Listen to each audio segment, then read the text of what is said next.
Magandang araw po, welcome po sa aking channel, Love9 TV.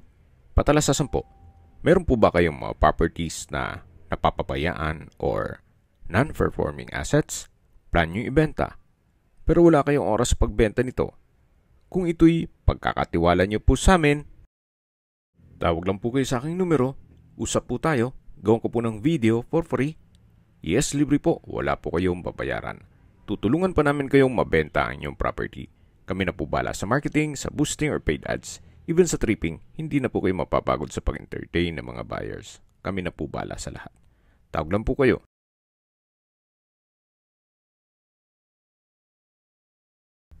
Nandito po tayo ngayon sa isang exclusive subdivision dito sa Antipolo City. Nakumpleto po ang amenities gaya ng clubhouse, park and playground, swimming pool, at marami pa pong iba. Well secured ang area, kaya safe na safe po ang pamilya nyo dito. Ito po yung nasa mataas na lugar. Ang estimated elevation above sea level ay 798 feet. Kaya meron po itong overlooking ng Ortigas o Metro Manila.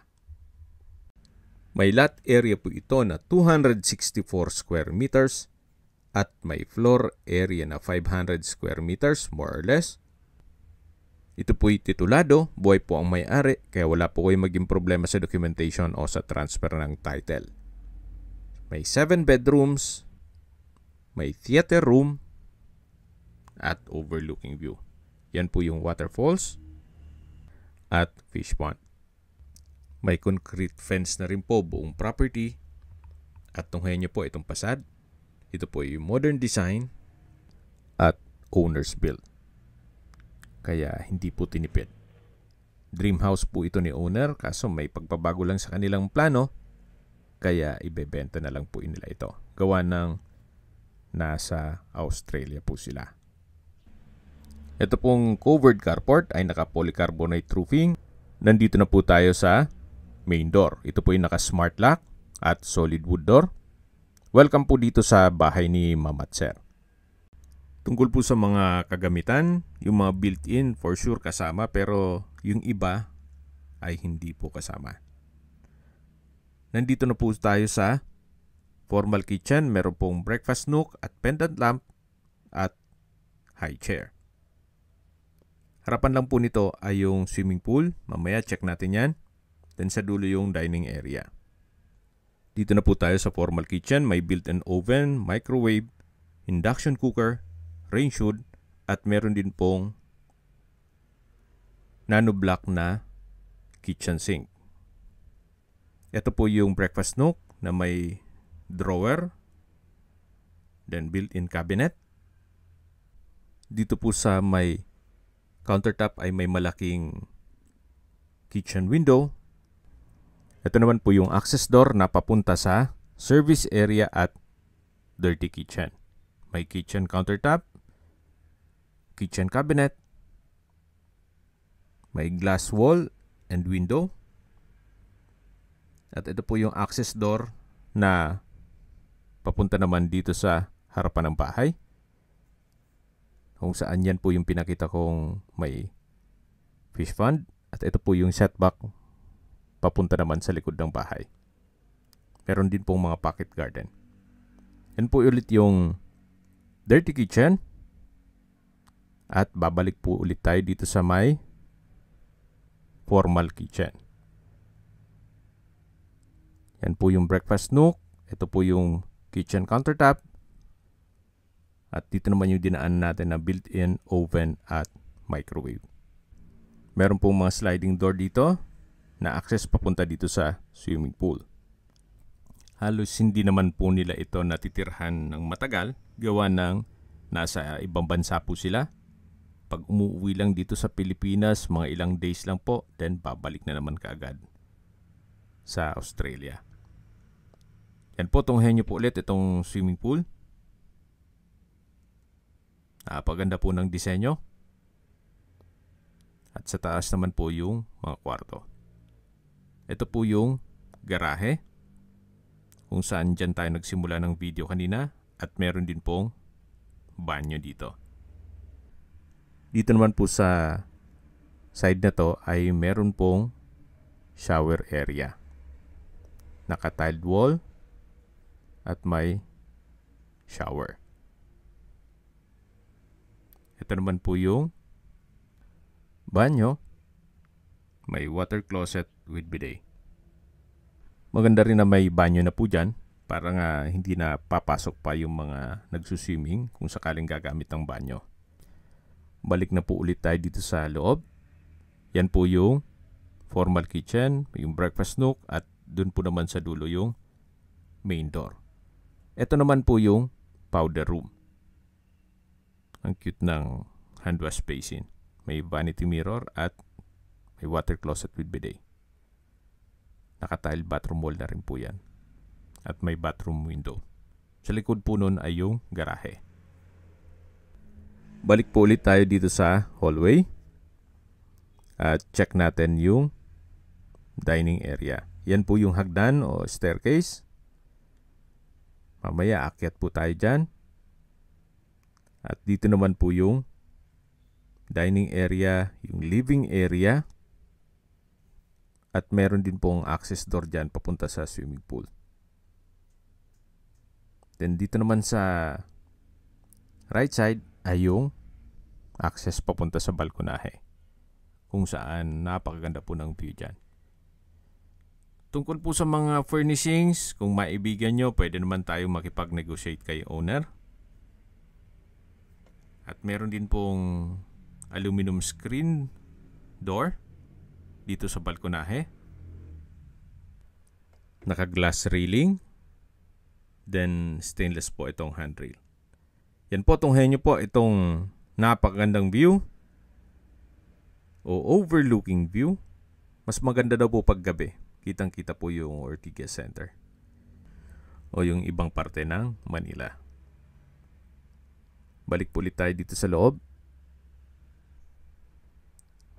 At check natin yung ibang parte nitong bahay. Yan po ulit yung living area. At sa dulo naman yung swimming pool. So ito pong sound setup ni Sir.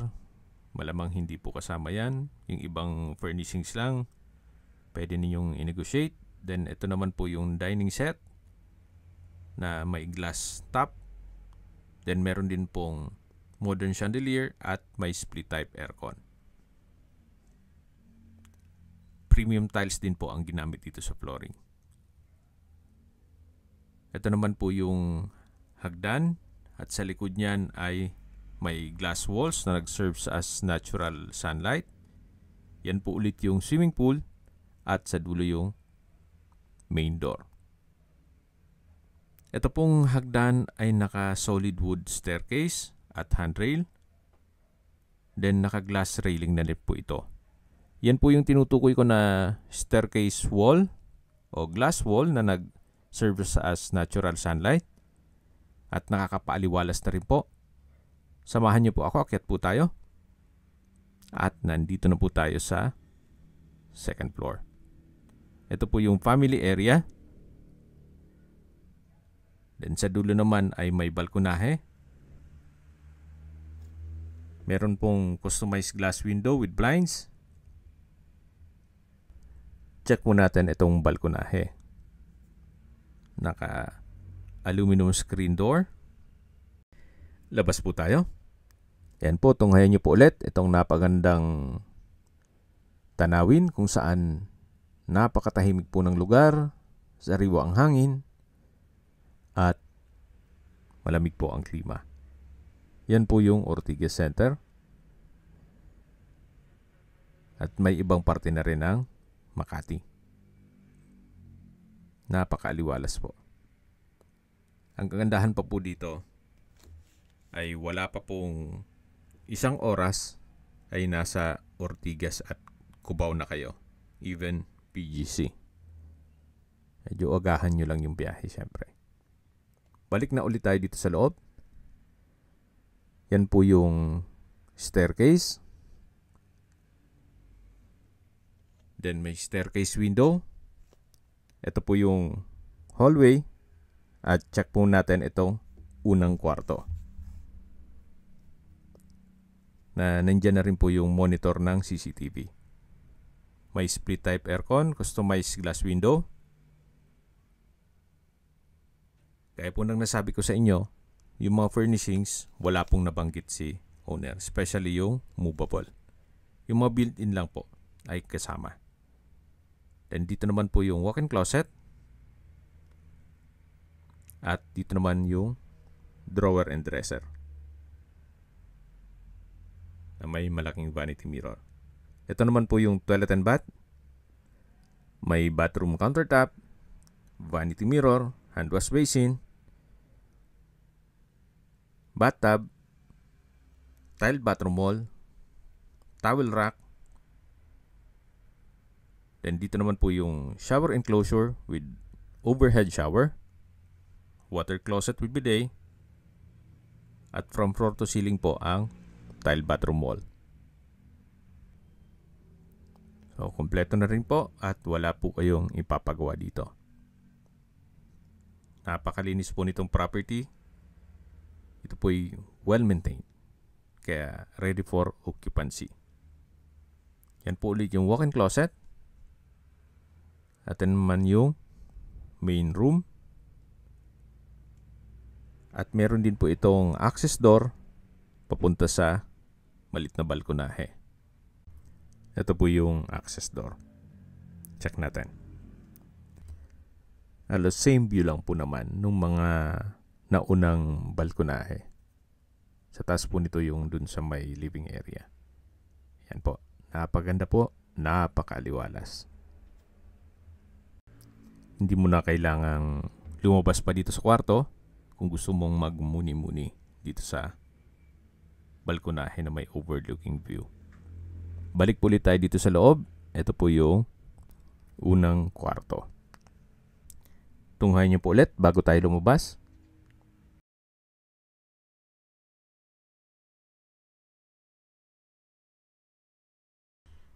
Okay, check na natin yung ibang kwarto. Ito po ulit yung hallway. Yan yung staircase. At meron pong modern chandelier. May blinds sa wall. At dito po naman ay may countertop na may stainless sink. May coffee maker.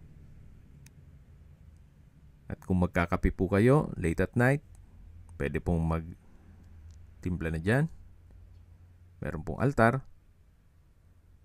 At dito naman po yung glass wall and window na matatanaw naman yung swimming pool. Ito po yung hallway papunta sa mga kwarto. At dito naman po yung second bedroom. May ceiling fan, then split type aircon, glass window with blinds. At sa spasyo sakto lang. Hindi naman siya ganun kaliit at hindi naman ganun kalaki. Yan po yung second bedroom. Then lipat po tayo dito sa third bedroom. Naka solid wood door. Halos same size lang nung second bedroom. Same design. Meron pong wardrobe, ceiling fan, then split type aircon, at sliding glass window with blinds. Then next is fourth bedroom. Same design. Meron pong ceiling fan, split type aircon, sliding glass window with blinds. At kung malaking pamilya po kayo, pwede na po ito. At maraming kwarto. Ito po yung pang-apat o fourth bedroom. At may wardrobe na rin po. Dito naman po sa harapan ay may common toilet and bath. Kung saan meron pong bathroom countertop, vanity mirror, tiled bathroom wall, exhaust fan, water closet with bidet. Then meron pong wall-mounted towel holder, bathroom window, shower enclosure, hot shower set, at overhead shower. Ito po yung common toilet and bath. At yan naman po yung mga kwarto. At sa dulo naman yung master bedroom. Ito naman po yung access door na papunta sa balkonahe. Ito naman po yung nasa harapan ng bahay. At sa baba po nito yung garahe. At yan po ang inyong mga magiging kapitbahay. Balik po ulit tayo dito sa loob. Yan po yung hallway. Ito yung mga kwarto. Ito po yung glass wall. At mula dyan matatanaw ang swimming pool. At dito naman po yung staircase. Sa dulo naman yung family area na may access door papunta sa maliit na balkonahe. Habang pababa po tayo dito sa hagdan, ay pag-usapan na natin ang distance, location at travel time. Yan po pala yung modern chandelier. Mula po sa United Antipolo Specialist Hospital, ang distance is 6.6 kilometers at ang travel time is 10 minutes. Yan po yung laging binabanggit sa inyo na dapat nyo i-consider sa paghanap ng property, yung meron pong malapit na hospital. Hindi ko naman po sinasabing sakitin kayo. Yan naman po for emergency purpose lang naman. At mula naman po sa Masinag Public Market at SM Supermarket at Metro Antipolo Hospital, ang distance is 8.9 kilometers at ang travel time is 30 minutes. Mula naman po sa Cubao, ang distance is 20.6 kilometers at ang travel time is 53 minutes. Mula naman po sa Ortigas Center, ang distance is 20.6 kilometers at ang travel time is 53 minutes. Mula naman po sa BGC, ang distance is 24 kilometers at ang travel time is 1 hour and 4 minutes. Kung magagaling naman po sa airport o Pasay, ang distance is 31.1 kilometers at ang travel time is 1 hour and 15 minutes. Nandito na po tayo sa lower part ng bahay o basement na meron pong theater room. Check po natin. Ito yung naka-solid wood. Meron pong split type aircon. Then ito pong setup dito ay hindi po kasama. Unless na makipag-negotiate kayo kay owner. Or kung hindi naman ninyo gusto tong theater room, maganda rin gawing another room. Yan naman po kung talagang malaking pamilya kayo. Magiging pang 5 kwarto po yan. At labas po ulit tayo. Balik po ulit dito sa hallway. At dito naman po ay mayroon pong maliit na kwarto. At dito naman po ay another room na pwede pong gawing guest room. Naka-solid wood door at malaki naman ang espasyo nito. May double deck, then may split type aircon. May glass window with blinds. Naka-tile flooring. At sa espasyo, malaki naman po siya. At katabi lang po yung toilet and bath, o common toilet and bath, na meron pong vanity mirror, hand wash basin, water closet with bidet, shower enclosure, tile bathroom wall, overhead shower at hot shower set. May bathroom window na rin po yan.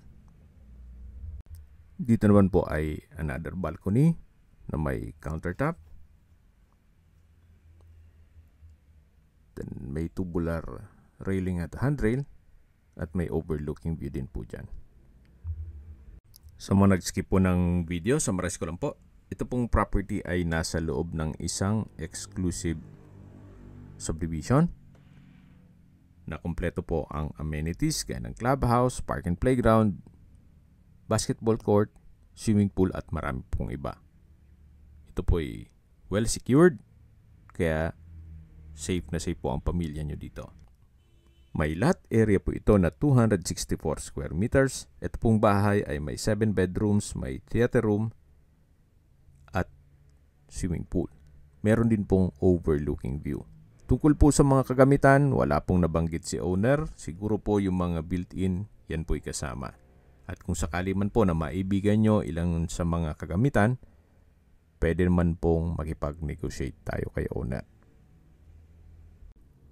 Reason for selling, may pagbabago lang sa kanilang plano, kaya ibebenta na lang po nila ito. Halos hindi naman po ito natirhan, gawa ng madalas nasa ibang bansa po sila. Umuwi lang sila dito ng ilang days, then balik na kaagad. Kumbaga almost new po ito o pre-owned. At dito po sa side ng swimming pool ay meron pong steel gate na pababa naman ito sa kabilang side ng bahay. May hagdan po dito. Bababa po tayo. Then meron din pong mga pocket garden na may ilang ornamental plants. At nandito na po tayo sa lower ground. Dito naman po ay malaki pa ang espasyo. Diyan po pala tayo galing kanina. Yung meron pong mga maliit na kwarto. At ito naman po yung setback. Then dito po ay may grotto. Hindi po nasayang yung space. Na-maximize po nila. At ito naman po yung service area na may polycarbonate roofing. Then pag diniretso nyo po yan yung papunta sa may waterfalls at fish pond. Ito naman po yung mga pocket garden. At dito naman po nakapwesto yung maid's room. Naka-solid wood door. Then sa spasyo, sakto lang. Meron din po itong sariling toilet and bath. Ito po yung banyo. Naka-solid wood door, then naka-tile bathroom wall. May hand wash basin, water closet with bidet, at shower. Kompleto naman po. Yan po ulit yung maid's room. At lalabas na po tayo. Ito naman po yung hagdan na may mga pocket garden. Pag akyat natin dyan ay yung harapan na ng bahay. Okay, sa presyo na po tayo. Binebenta po ito ni owner sa halagang 35 million pesos. Kung may mga katanungan po kayo o gusto magpaset ng tripping, tawag lang po kayo sa aking numero. Ito po yung side view ng bahay. At dito naman po yung back view.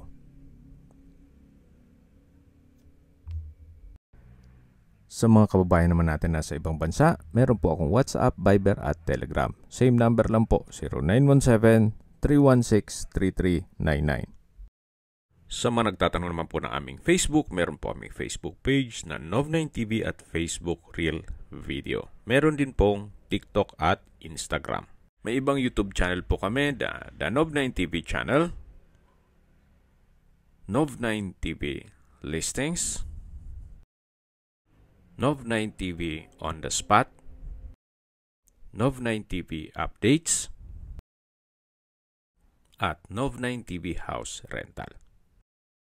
Sana po naibigyan nyo ang video presentation. Paki-like and subscribe na lang po sa aking channel para ma-update din po kayo sa aking future listings.